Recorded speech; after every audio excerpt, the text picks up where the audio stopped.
নিজৰ সহযোগত আমি বিহু উদযাপন কৰিবলৈ মানৱ কৰিছিলোঁ।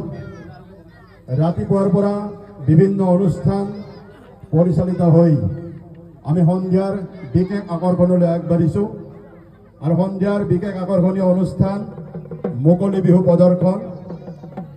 আজিৰ এই মুকলি বিহু প্ৰদৰ্শন অনুষ্ঠানটো আনুষ্ঠানিকভাৱে উদ্বোধন কৰাৰ কাৰণে আমি আমন্ত্ৰণ জনাইছিলোঁ আমাৰ এই অঞ্চলৰ এগৰাকী বিশিষ্ট ব্যক্তি, বিশিষ্ট সমাজকৰ্মী তথা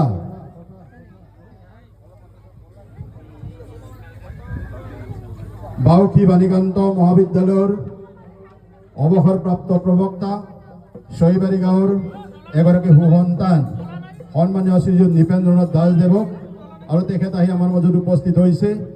আমি তেখেতক আজিৰ এই অনুষ্ঠানৰ ফিতা কাটি বিহুতলীত প্ৰৱেশ কৰাৰ কাৰণে আমি অনুৰোধ জনাইছোঁ।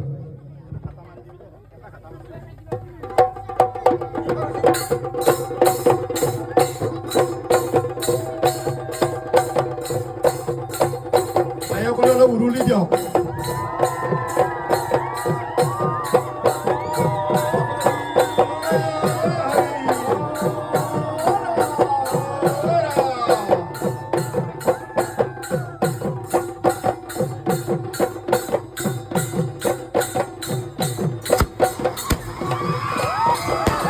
সুন্দর পরিবেশ, নান্দনিক দৃশ্য, সকলে একটু হাত চাপড়িলে আমার বিহুতলী জাগরণী সভা এক সুন্দর দৃশ্য, এক সুন্দর পরিবেশ।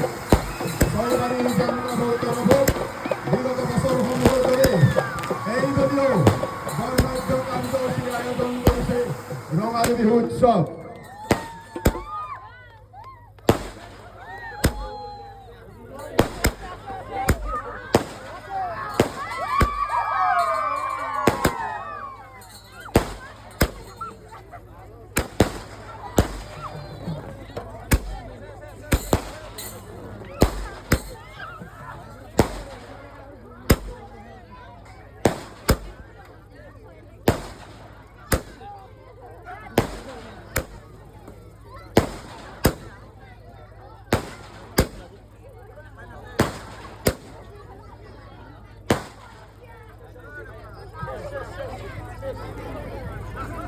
জনগণ বিহুবলীয়া ৰাইজ,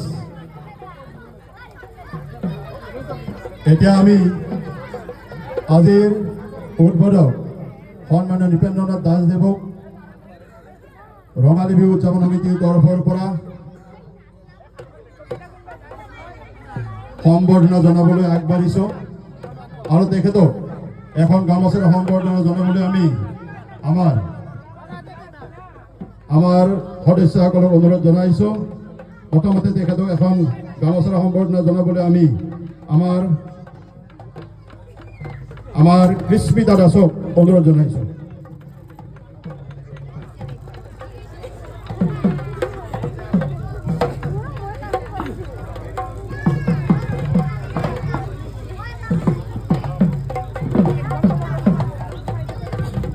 প্ৰথমতে এখন গামোচাৰে তেখেতক সম্বৰ্ধনা জনাইছে। তাৰপিছতে আমি এটি জাপিৰে তেখেতক সম্বৰ্ধনা জনাম আৰু জাপিৰে সম্বৰ্ধনা জনাবলৈ আমি আমন্ত্ৰণ জনাম উদযাপন সমিতিৰ সন্মানীয় সভাপতি ফণীন দাসদেৱক। ইয়াৰ পিছতে আমি এখন মানপত্ৰৰে তেখেতক সম্বৰ্ধনা জনাম আৰু এই সম্বৰ্ধনা পত্ৰখন তেখেতক প্ৰদান কৰাৰ মুহূৰ্তত আমি সকলোৰে জ্ঞাতাৰ্থে পঢ়ি দিছোঁ। ছয়বাৰী মিউজিয়াম ক্লাবৰ সৌজন্যত ৰঙালী বিহু উদযাপন পৰম শ্ৰদ্ধাৰ শ্ৰীযুত নৃপেন্দ্ৰনাথ দাস অৱসৰপ্ৰাপ্ত অধ্যাপক বাউসী বাণীকান্ত কাকতি মহাবিদ্যালয় নগাঁও। সম্বৰ্ধনা পত্ৰ। হে মহান, ছয়বাৰী মিউজিয়াম ক্লাবৰ তৰফৰ পৰা আপোনাক ৰঙালী বিহু আৰু অসমীয়া নতুন বছৰৰ আন্তৰিক শুভেচ্ছা জনালোঁ। যাতায়াতৰ সুচল ব্যৱস্থা নথকা, বোকা পানীৰে ভৰপূৰ তাহানিৰ ছয়বাৰী গাঁৱৰ পৰা উচ্চ শিক্ষাৰে শিক্ষিত হৈ অজস্ৰজনক জ্ঞানৰ পোহৰ বিলাই দি আপুনি বিভিন্নজনক জ্ঞানী কৰিলে। অৱসৰৰ পিছতো বিভিন্ন সামাজিক অনুষ্ঠানৰ লগত জড়িত হৈ ৰাইজৰ সেৱাত নিজকে নিয়োজিত কৰি ৰাখিছে। তাৰ বাবে আমি আপোনাক লৈ গৌৰৱ অনুভৱ কৰিছোঁ। বন ইমান বৰ লুইতৰ চিকমিকনি বালিৰ দৰে জিলিকি থাকক আপোনাৰ কৰ্মময় জীৱন। স্মৃতিবোৰ হওক এপাহি প্ৰস্ফুটিত গোলাপৰ দৰে। শেষত আপোনাৰ সুস্বাস্থ্য আৰু সুদীৰ্ঘ জীৱনৰ বাবে ভগৱানৰ ওচৰত প্ৰাৰ্থনা জনালোঁ। সেৱাৰে শ্ৰী খনীন দাস সভাপতি, শ্ৰী চিত্তৰঞ্জন কাকতি সম্পাদক, ৰঙালী বিহু উদযাপন সমিতি। আমি এই সম্পূৰ্ণ পত্ৰখন তেখেতক প্ৰদান কৰিবলৈ অনুৰোধ জনাম। আমাৰ উদযাপন সমিতিৰ এগৰাকী উপদেষ্টা সন্মানীয় দিবাকৰ বাবজনাক আমি তেখেতক প্ৰদান কৰাৰ কাৰণে অনুৰোধ ৰাখি সেৱা ধৰিছোঁ।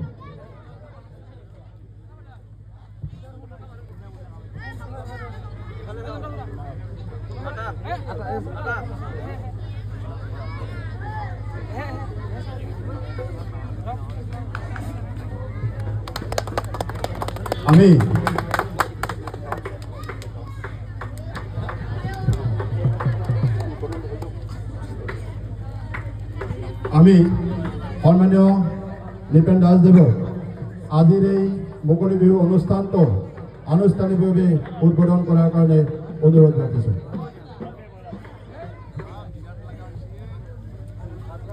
শ্ৰদ্ধাৰ মিউজিয়াম ক্লাবৰ সভাপতি সম্পাদকে ধৰি সমূহ সদস্যবৃন্দলৈ মোৰ শ্ৰদ্ধা নিবেদিছোঁ। লগতে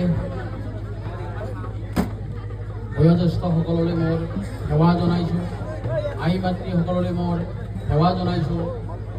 ইয়াৰ লগে লগে উপস্থিত থকা সকলো সদস্যলৈ, সকলো যুৱক যুৱতী তথা আই মাতৃসকললৈ মোৰ হিয়া ভৰা এই বিহুৰ অলপ জনালোঁ।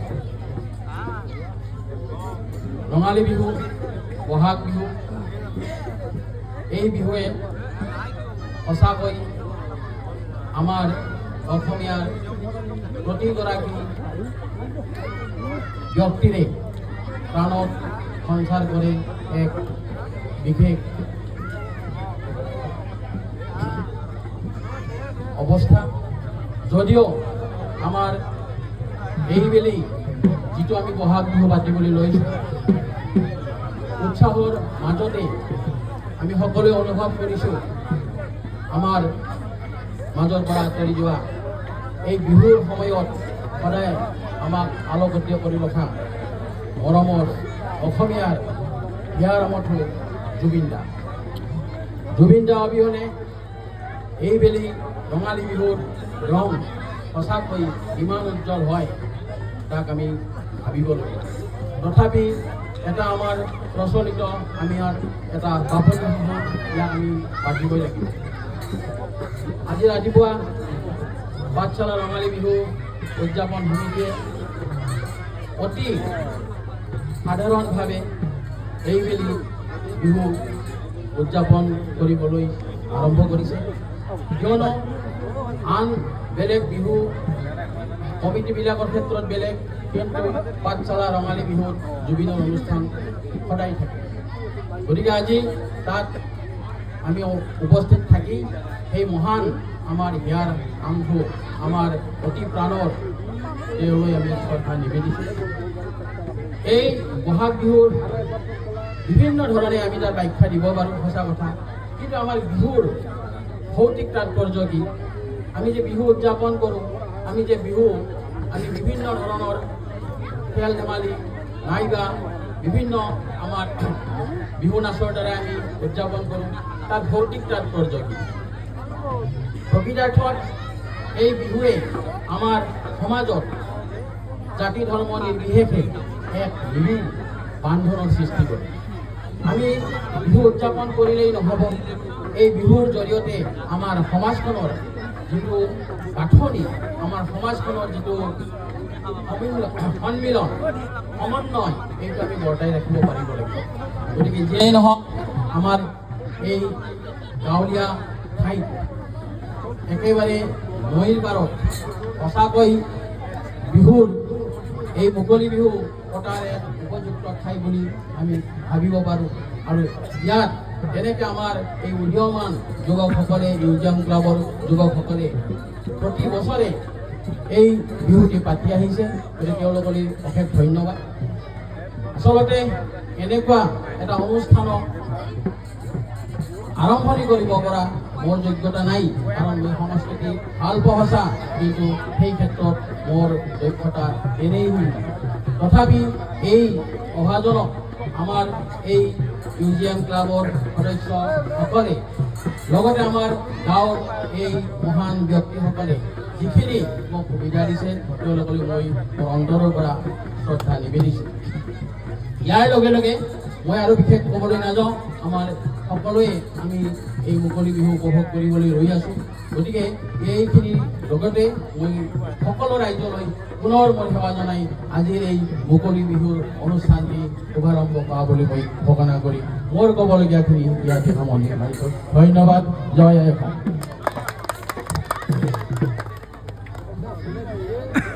উদ্বোধক সন্মানীয় নৃপেন্দ্ৰনাথ দাসদেৱক আমি ছয়বাৰী মিউজিয়াম ক্লাবৰ তৰফৰ পৰা আন্তৰিক ধন্যবাদ আৰু কৃতজ্ঞতা জ্ঞাপন কৰিছোঁ। তেখেতৰ সুস্বাস্থ্য আৰু দীৰ্ঘৰ বাবে আমি ভগৱানৰ ওচৰত প্ৰাৰ্থনা কৰিছোঁ। এতিয়া আমি আন এগৰাকী ব্যক্তিক আপোনালোকৰ লগত চিনাকি কৰাই দিম, আৰু তেখেত হৈছে সন্মানীয় বনজিৎ দাস ছাৰ। যোৱাবেলি তেখেতে আমাৰ এই বিহুতলীত আহি আমাৰ এই মুকলি বিহু উদ্বোধন কৰিছিলে, আৰু আজিও তেখেতে আমাৰ আমন্ত্ৰণ ৰক্ষা কৰি আমাৰ এই বিহুতলীত আহিছে। আমি নথৈ আনন্দিত হৈছোঁ তেখেতক আমাৰ মাজত পাই। বহুত ব্যস্ততাৰ মাজতে তেখেত আমাৰ মাজলৈ আহিছে। আমি তেখেতক দিবলৈ আজিৰ এই বিহুৰ দিনত বিশেষ নাই, মাত্ৰ অসমীয়াৰ স্বাভিমান এখন গামোচাৰে তেখেতক আমি সম্বৰ্ধনা জনাম। আৰু এই গামোচাৰে সম্বৰ্ধনা জনাবলৈ আমি আমাৰ সমিতিৰ সন্মানীয় সম্পাদক চিত্তৰঞ্জন কাকতিদেৱক এখন গামোচাৰে তেখেতক সম্বৰ্ধনা জনাবলৈ অনুৰোধ ৰাখি সভা ধৰিছোঁ।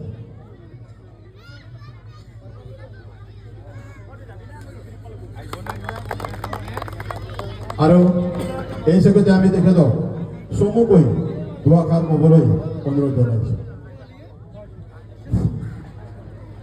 মিউজিয়াম ক্লাবৰ সন্মানীয় সভাপতি মহোদয় তথা সমূহ কাৰ্যকৰ্তাৰ বিষয়ববীয়াসকল আৰু আমন্ত্ৰিত অতিথিবৃন্দ আৰু মোৰ মৰমৰ ৰাইজ, পোনপ্ৰথমে আপোনালোক সকলোকে মোৰ অন্তৰৰ পৰা আন্তৰিকতাৰে এই নৱবৰ্ষৰ লগতে বহাগ বিহু অলপ শুভেচ্ছা জনাইছোঁ আৰু অভিনন্দন জনাইছোঁ।